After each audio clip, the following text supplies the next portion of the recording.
Shri Education.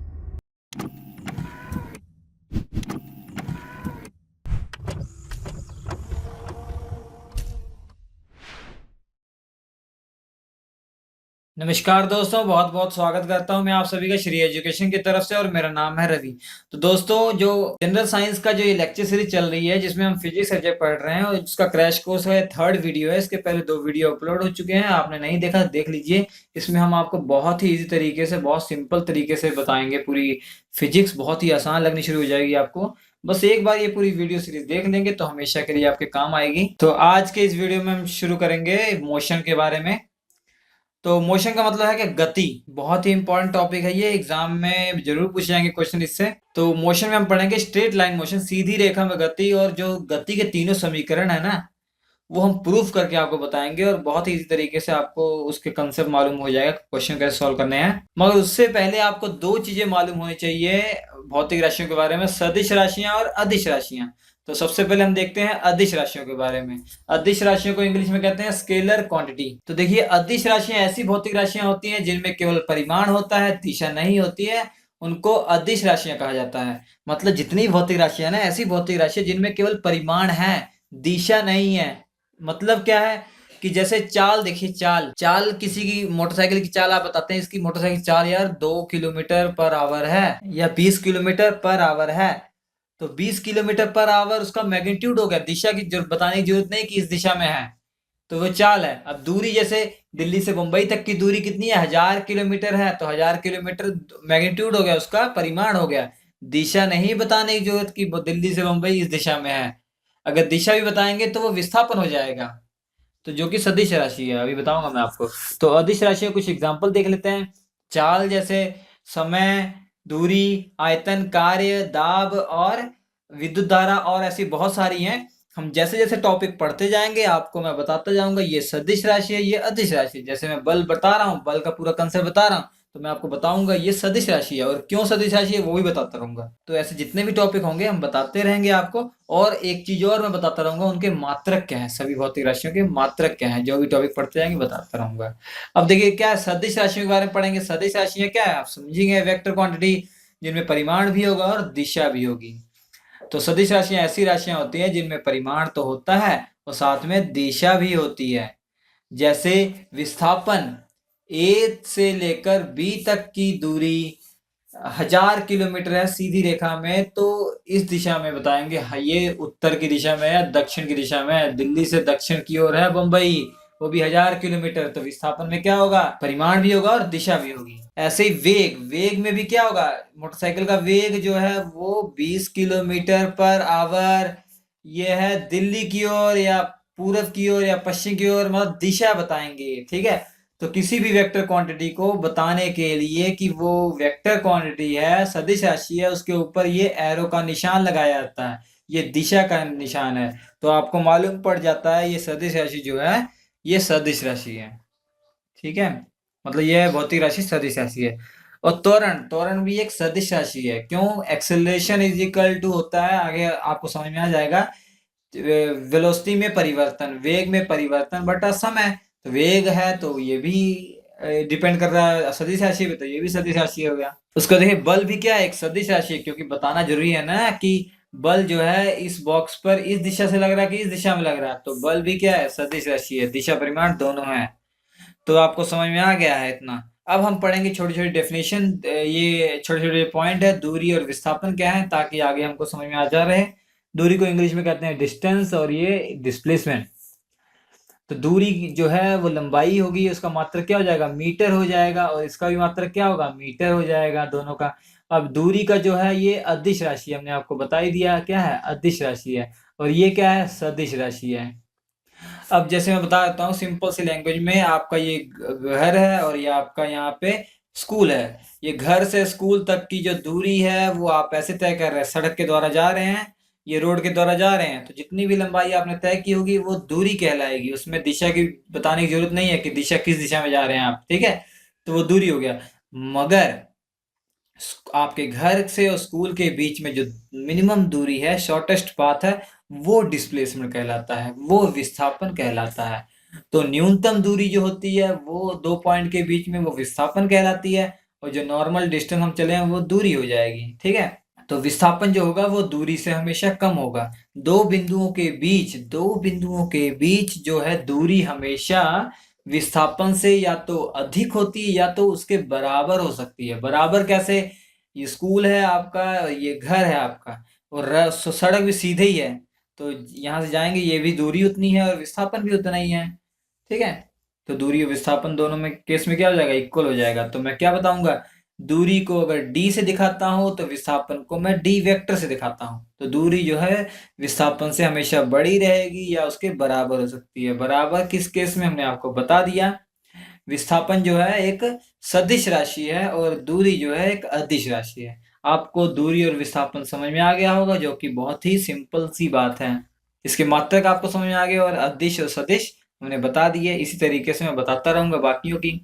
अब पढ़ेंगे चाल और वेग। चाल को हिंदी में कहते हैं स्पीड और वेग को हिंदी में कहते हैं वेलोसिटी। अब देखिए, ए आपका है, बी आपका घर है, ये आप रास्ते से जा रहे हैं, ये रोड है, इस रोड से गए यहाँ, ये जो दूरी आपने तय की है वो है आपकी 100 मीटर की दूरी, और जो विस्थापन तय किया वो है 80 मीटर का विस्थापन।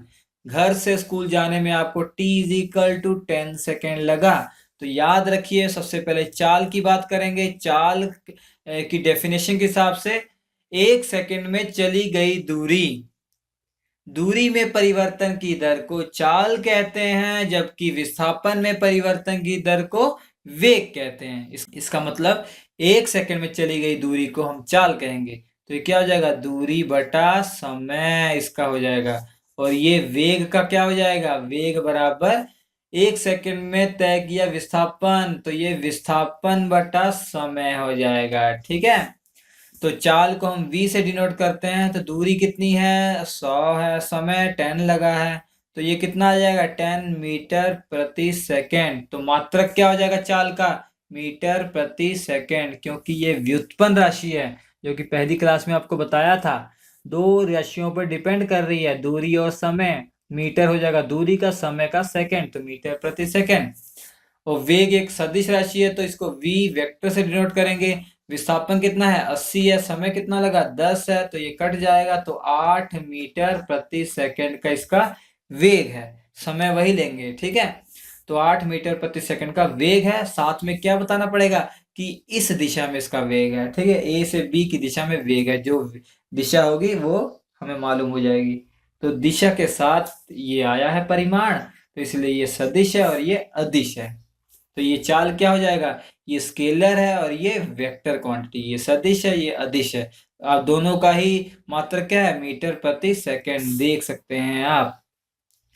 तो इससे क्या कंक्लूजन निकला? किसी भी एक पॉइंट से दूसरे पॉइंट तक जाने में किसी इसका ऑब्जेक्ट का जो चाल होती है वो तो या तो अधिक रहेगा वेलोसिटी से, या तो उसके बराबर हो सकता है। बराबर कैसे होगा? ए पॉइंट से बी पॉइंट तक अगर सीधी रेखा में जा रहा है तो उसकी दूरी भी बराबर है और वेग भी बराबर है। तो इस चैप्टर में हमें जो गति के समीकरण है उसमें हमें सीधी रेखा में गति पढ़ना है। तो वेग और जो चाल होंगी दोनों बराबर होंगी, ठीक है। इस सीधी रेखा में गति हमने पढ़ना है। उसके बाद हम बात करेंगे त्वरण। अभी तो हम देख रहे थे एक समान गति, मतलब उसकी चाल जो है नियत है।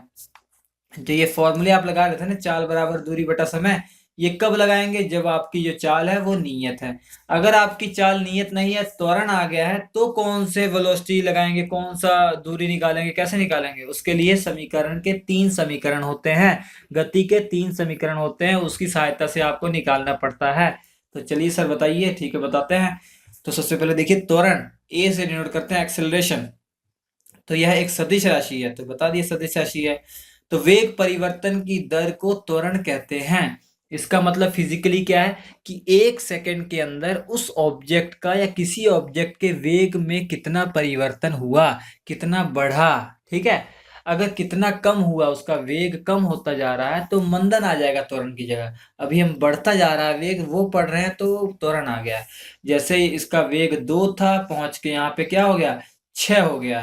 तो वेग में कितना हुआ? परिवर्तन हो गया, 4 का परिवर्तन हुआ, और टाइम कितना लगा? 2 सेकंड लगा। तो त्वरण क्या होगा? वेग में परिवर्तन बटा समय, क्योंकि दर है ना, प्रति सेकंड वेग में परिवर्तन निकालना है। तो वेग में परिवर्तन कितना हुआ, 4/2 इज इक्वल टू आंसर कितना आ गया, 2 मीटर प्रति सेकंड स्क्वायर। अब सेकंड स्क्वायर क्यों, क्योंकि त्वरण का मात्रक क्या है, मीटर प्रति सेकंड स्क्वायर। क्यों, क्योंकि त्वरण क्या है, बताता हूँ। त्वरण इज इक्वल टू, ये 4 क्या था, वेग में परिवर्तन। अगर वेग u हो, v हो, तो क्या हो जाएगा, v माइनस यू। टाइम कितना लगा, t, तो v minus you by T हो जाएगा। तो ये आपका क्या है, त्वरण है। त्वरण भी एक सदिश राशि है, क्योंकि ये वेग है ना, तो ये v minus you by T हो जाएगा। ठीक है, तो वेग का मात्रक क्या हो जाएगा, ऊपर वेग है पूरा, तो वेग का मात्रक मीटर प्रति सेकंड, तो नीचे समय का मात्रक सेकंड, तो मीटर प्रति सेकंड स्क्वायर हो जाएगा मात्रक। तो मात्रक क्या हो जाएगा इसका, मीटर प्रति सेकंड स्क्वायर। इतना समझ में आ गया, और ये बता ही दिया, ये सदिश राशि है। ठीक है, तो इतना आपको पूरी तरीके से समझ में आ गया कि जो त्वरण होता है वो वेग में परिवर्तन बटा समय होता है। अगर मंदन की बात करें, मंदन में मतलब वेग आपका कम होता जाएगा। पहले 4 था, उसके बाद 2 हो जाएगा, समय लगा 1 सेकेंड। तब आप त्वरण कैसे निकालेंगे, त्वरण तो होता है फाइनल माइनस इनिशियल। ऐसे किया यहाँ पे, 2 माइनस 4 बटा समय 1 सेकेंड लगा, 1, तो ये -2 आ गया। अगर त्वरण में माइनस आ जाए, इसका मतलब वो क्या है, मंदन है। ठीक है, ए का वैल्यू अगर पॉजिटिव है तो वो त्वरण कहलाएगा, ए का वैल्यू अगर नेगेटिव है तो वो मंदन कहलाएगा। आपको समझ में आ गया है। अब देखिए, गति के तीनों समीकरण के बारे में हमें पढ़ना है, जो कि बहुत ही इंपॉर्टेंट आपके लिए। मैं प्रूव भी करके बताऊंगा एक एक करके। तो सबसे पहले देखिए, अभी आपको पढ़ाया गया कि त्वरण के बारे में। त्वरण जैसे आपका है 2 मीटर प्रति सेकंड स्क्वायर है। इसका मतलब आप बता सकते हैं क्या है, इसका मतलब ये है फिजिकली कि कोई ऑब्जेक्ट है, उसका जो वेग है ना, वो हर सेकंड 2 मीटर प्रति सेकंड की दर से बढ़ेगा। उसकी जो वेग होगा 1 सेकंड में 2 मीटर प्रति सेकंड बढ़ जाएगा। अगर कोई मोटरसाइकिल घर से निकलता है 50 मीटर प्रति सेकंड के वेग से, तो हर सेकंड उसके वेग में 2-2 की बढ़ोतरी होती जाएगी। मतलब 1 सेकंड बाद उसका वेग 52 हो जाएगा, और अगले 1 सेकंड में 54 हो जाएगा, और अगले 1 सेकंड में 56 हो जाएगा। तो ठीक है, अगर कोई आपसे पूछे सर बताइए कि कोई वेग 50 मीटर प्रति सेकंड से मोटरसाइकिल वाला निकला था, उसका त्वरण जो है 2 मीटर प्रति सेकंड स्क्वायर था।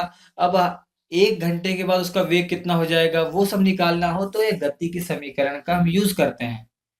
अब गति की समीकरण आई कहां से, वो मैं आपको बताता हूं। अब गति की समीकरण पहले देख लीजिए क्या है। ये फाइनल वेलोसिटी है, ये प्रारंभिक है, और ये उसका त्वरण है, ये समय है, और ये दूरी है, वस्तु द्वारा चली गई दूरी, और ये त्वरण है। बाकी आपको समझ में आ गया है। अब ये गति की समीकरण आप तभी लगा सकते हैं जब आपका जो त्वरण है वो नियत है। त्वरण नियत का मतलब आपका वेग जो है वो नियत दर से बढ़ता जा रहा है, या नियत दर से कम होता जा रहा है। ठीक है, अगर त्वरण है तो यहाँ पे प्लस लगाएंगे, या अगर मंदन आ गया तो ये माइनस यूज करेंगे। तो पहले त्वरण का हम देख लेते हैं। अभी हमने आपको बताया, जो एक कोई पार्टिकल है, उसका प्रारंभिक चाल u है, प्रारंभिक वेग u है, और अंतिम वेग v है। चाल भी बोल दे तो कोई प्रॉब्लम नहीं, क्योंकि हम सीधी रेखा में गति पढ़ रहे हैं, तो चाल और वेग बराबर होंगे। यहाँ से यहाँ जाने में समय कितना लगा, t लगा, और यहाँ से यहाँ जो दूरी है, मैंने मान लिया दूरी तय की, कितनी है, s दूरी तय की है, और त्वरण कितना उसका a है। तो सब चीजें मैंने यहाँ दिखा दिया। तो सबसे पहले हमने आपको त्वरण बताया था। त्वरण बताइए क्या होगा, त्वरण बराबर होगा वेग में परिवर्तन, मतलब v माइनस यू, और अपॉन टाइम, यही तो होगा। बस ये आपका जो है त्वरण का डेफिनेशन हमने लिखा, कुछ किया नहीं है। अब a को t से क्रॉस मल्टीप्लाई कर दिया, ए टी, तो ये कितना हो जाएगा, v माइनस यू। u इधर जाएगा तो v इधर, मतलब कर दिया u प्लस ए टी, एक तरफ कर दिया। ठीक है, u को इधर किया u प्लस ए टी, अब इसको उल्टा कर दिया, तो v इजिकल टू क्या होगा, u प्लस ए टी। अरे ये तो यही आ गया, यस, जो पहला समीकरण है यहां से निकल के आ गया है। अब दूसरा समीकरण हम प्रूफ करने जा रहे हैं। दूसरे समीकरण के लिए चाल u, ये v, दूरी s, टाइम t, त्वरण a। अब देखिए, अगर औसत चाल निकालनी हो, चाहे वो त्वरित गति हो या एक समान गति हो, तो औसत चाल का जो फॉर्मूला होता है, औसत चाल बराबर, या औसत वेग बराबर, औसत चाल बराबर चली गई कुल दूरी, टोटल दूरी। ठीक है, टोटल डिस्टेंस अपॉन टाइम। तो औसत चाल बराबर चली गई दूरी कितनी है, कुल दूरी कितनी है यहाँ से यहाँ तक एस, टोटल टाइम कितना है टी। औसत चाल निकालना है, यहाँ पे चाल यू है वी, दोनों का औसत कैसे निकालें। आपके पास आज आपको 10 रुपए मिले, कल आपको 50 रुपए मिले घर से, तो औसत कैसे निकालेंगे, 10 + 50/2 ऐसे तो करेंगे। टोटल डिवाइड बाय जितने नंबर हैं, यहाँ पे टोटल मतलब v + u डिवाइड बाई 2, तो ये औसत चाल आ जाएगा। अब क्रॉस मल्टीप्लाई किया, क्रॉस मल्टीप्लाई करने से पहले v का वैल्यू रख देते हैं यहाँ से। v का वैल्यू क्या निकाला था हमने, u + at, तो ये u + at + u/2 = s/t। तो ये u + u कितना हो जाएगा, 2u हो जाएगा, और t से मल्टीप्लाई कर दिया तो 2ut + at² ये इधर चला जाएगा तो 2s हो जाएगा। ठीक है, दो कॉमन ले लेते हैं, तो ut प्लस यहाँ पे दो है नहीं तो 1/2 at² हो जाएगा = 2s, ये कट जाएगा। ये ut + ½ at² s, तो s इधर कर दिया। अरे ये तो दूसरा समीकरण आ गया। यस, बिल्कुल दूसरा समीकरण आ गया। समझ में आ गया होगा आपको कैसे सॉल्व करते हैं। ठीक है, इसका प्रूफ भी बता दिया हमने। अब तीसरा प्रूफ करने जा रहे हैं। तीसरे के लिए देखिए, इस पहले समीकरण का स्क्वायर कर दीजिए, तो स्क्वायर करेंगे तो क्या होगा, v² = इसका भी स्क्वायर करेंगे तो a + b का होल स्क्वायर, तो a² + b² + 2ab, तो u² + at का होल स्क्वायर, तो a² t² हो जाएगा प्लस 2uat। कुछ नहीं किया हमने, v² = u² प्लस यहाँ पे 2a कॉमन ले लिया, यहाँ पे a था तो at² हो गया, 2 नहीं था डिवाइड बाई 2 हो गया। यहाँ पे 2a कॉमन लिया, ut आ गया। क्यों यही कॉमन लिया, क्योंकि अंदर हमें ये लाना था ut + ½ at², ये क्या है, s है, तो v² = u² + 2as, ये तीसरा भी प्रूफ हो गया। तो तीनों समीकरण इसी तरीके से आए थे। होप आपको समझ में आ गया होगा। गति के तीनों समीकरण आपको याद करने हैं किसी भी कीमत पर। अब मंदन की बात करें तो मंदन में यहाँ प्लस पे माइनस हो जाएगा, यहाँ माइनस हो जाएगा, माइनस हो जाएगा, मतलब v = u - at। अब देखिए क्वेश्चन कैसे आएगा। यहाँ पर प्रारंभिक चाल जो है 10 मीटर प्रति सेकंड है। अब पूछा जाएगा कि जो मोटरसाइकिल वाला था, ये मोटरसाइकिल वाला ये 3 मीटर प्रति सेकंड स्क्वायर के त्वरण से जा रहा है। अब बताइए t = 10 सेकंड में उसका वेग कितना हो जाएगा। पहला क्वेश्चन है उसका वेग कितना हो जाएगा, दूसरा क्वेश्चन है उसके द्वारा चली गई दूरी कितनी हो जाएगी। ठीक है, ये निकालना है। तो वेग के लिए ये वाला पहला फॉर्मूला, v = u + at, तो v = प्रारंभिक चाल 10 दिया हुआ है, त्वरण 3 दिया हुआ है, पूछा हुआ है 10 सेकंड बाद, तो ये 30 और कितना हो जाएगा, 40 हो जाएगा ना, 40, 10 30 40, 40 मीटर प्रति सेकंड हो जाएगा। ठीक है, तो ये 40 मीटर प्रति सेकंड हो जाएगा उसका अंतिम वेग 10 सेकंड के बाद। बहुत ही इजी है। आप ऐसे भी देख सकते हैं, त्वरण 3 मीटर प्रति सेकंड स्क्वायर है, मतलब हर सेकंड 3 बढ़ेगा, तो 1 सेकंड के बाद इसका वेग 13 हो जाएगा, अगले 1 सेकंड के बाद मतलब 2 सेकंड के बाद 16 हो जाएगा, 3 सेकंड के बाद और 16 3 19 हो जाएगा। ऐसे जोड़ते जाएंगे तो यही आएगा। ठीक है, अब उसके द्वारा चली गई दूरी ये फॉर्मूला लगा देंगे, s = u कितना है 10, समय कितना दिया हुआ है 10 + ½ a कितना है 3, t कितना है 10 का स्क्वायर, तो s = 100 प्लस ये इससे कट जाएगा 100 से 50, 150, ये 150, 50 थी 150, तो ये कितना हो जाएगा 250 मीटर हो जाएगा। तो चली गई दूरी कितनी हो जाएगी 250 मीटर। तो होप आपको ये समझ में आ गया होगा तीनों गति के समीकरण। मंदन में भी ऐसा हो जाएगा। ठीक है, अब देखिए बात आती है, अगर जो आपका ऑब्जेक्ट है वो ट्रेवल करता है ऊपर की दिशा में या नीचे की दिशा में अर्थ पर, मतलब गुरुत्वाकर्षण के प्रभाव में अगर करें। अब गुरुत्वाकर्षण में त्वरण कितना हो जाएगा, गुरुत्वीय त्वरण हो जाएगा g, और g का वैल्यू 9.8 मीटर प्रति सेकंड स्क्वायर। जी का एग्जैक्ट वैल्यू जो होता है 9.81 होता है, 9.8 हम मानते हैं। अगर आईएएस के एग्जाम में ये क्वेश्चन बहुत आते हैं, आईएएस पीसीएस के, वहां पे आपको सुविधा के लिए जी बोल दिया जाता है, 10 ले लीजिए आप। ठीक है, अब हमारा समीकरण क्या हो जाएगा, ए की जगह जी लगाएंगे, v = u + gt, और एस की जगह हाइट हो जाएगा ना, ऊंचाई height, h = ut + ½ gt², plus minus लगाएंगे। जब नीचे आएगा तो त्वरण होगा, ऊपर जाएगा मंदन हो जाएगा, कॉमन सेंस। नीचे आएगा तो वेग बढ़ता जाता है तो त्वरण, ऊपर जाएगा वेग कम होता जाता है तो मंदन। ठीक है, हम पैरेलल में सारे क्वेश्चंस तो देखेंगे ही वीडियो में, मगर जो क्वेश्चन पूछे जाते हैं मैं बता देता हूँ एक आगे एग्जांपल आपको। जैसे एक गेंद को ऊपर की तरफ 20 मीटर प्रति सेकंड स्क्वायर सेकंड से फेंका, 20 मीटर प्रति सेकंड के वेग से फेंका। अब पूछा गया है ये मैक्सिमम कितनी हाइट तक जाएगा, ऐसा पूछा गया है। हम जानते हैं अगर ये मैक्सिमम हाइट तक जाएगा मतलब जब इसका वेग 0 हो जाएगा तो वहां से वापस आएगा, तो यहाँ पे इसका अंतिम वेग कितना हो जाएगा 0, और प्रारंभिक वेग कितना है ये है। और त्वरण जो है जी गुरुत्वीय त्वरण लेंगे, 9.8 ना देके 10 दिया गया सुविधा के लिए मीटर प्रति सेकंड स्क्वायर। हमको तो कंसेप्ट सीखना है, तो ठीक है फॉर्मूला कौन सा लगाएंगे। अब हमें टाइम नहीं दिया गया तो टाइम का ये नहीं लगाएंगे, ये भी नहीं लगाएंगे, तो ये लगाना पड़ेगा।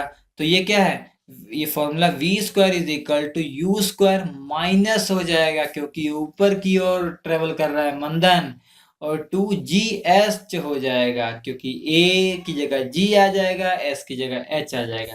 अंतिम वेग क्या है 0 दिया हुआ, प्रारंभिक वेग 20 है तो इसका स्क्वायर 400 हो जाएगा, -2, जी का वैल्यू 10 दिया हुआ है, एच हो जाएगा, ये इधर जाएगा तो h इज इक्वल टू 400/20, तो h इज इक्वल टू कितना जाएगा 20 मीटर की हाइट तक जाएगा। ठीक है, तो ऐसे आप प्रैक्टिकल भी कर सकते हैं। किसी गेंद को उतनी हाइट तक फेंकना है तो आपको अनुमान लगाना पड़ेगा इतनी वेलोसिटी से फेंकूंगा तभी ये जा पाएगा। तो पैरेलल में जो क्वेश्चन देखेंगे आपको कंसेप्ट सारे समझ में आते रहेंगे। वीडियो अच्छा लगा हो तो लाइक जरूर कीजिएगा। ये जल्दी जल्दी मैं पूरी सीरीज अपलोड कर दूंगा। पूरी फिजिक्स आपके लिए मैं बहुत आसान करने वाला हूँ। केवल फिजिक्स ही नहीं बाकी जितने भी सब्जेक्ट हैं मैं आपके लिए बहुत ही सिंपल तरीके से उसको आपके सामने पेश करूंगा कि डिफिकल्ट से डिफिकल्ट चीज आपको आसान लगनी शुरू हो जाएगी अगर हमारे आप वीडियो देखते हैं रेगुलर। तो इस महीने के अंत तक हम फिजिक्स, केमिस्ट्री और बायोलॉजी जो कि जनरल साइंस के पार्ट हैं वो कंप्लीट हो जाएंगे। एसएससी सीजीएल बाकी कोई भी एग्जाम है बहुत सारे इसका पोर्शन आता है, तो आपके लिए बहुत ही बेनिफिशियल होगा। उसके बाद हम जब इस सभी स्टूडेंट कह रहे हैं इकोनॉमिक्स इकोनॉमिक्स, तो इकोनॉमिक्स शुरू होगा, इकोनॉमिक्स और पॉलिटी वो पैरेलल में हम चलाएंगे। उसके बाद उन्हीं का नंबर है, फिर जियोग्राफी का नंबर रहेगा। ठीक है, वीडियो अच्छा लगा है आपको मैं जानता हूं, तो लाइक जरूर कीजिएगा, कमेंट जरूर कीजिएगा, अपनी भावनाएं बताइएगा, हमको बहुत अच्छा लगता है। नहीं भी अच्छा लगा हो तभी बताइएगा कमेंट करके। स्क्रीन पर आपके 4 वीडियो आ रहे हैं, बहुत इंपॉर्टेंट वीडियो है, देख लीजिएगा और वीडियो को शेयर जरूर कीजिएगा। ठीक है दोस्तों, तो हम आपसे मिलते हैं अगले एपिसोड में, तब तक के लिए नमस्कार।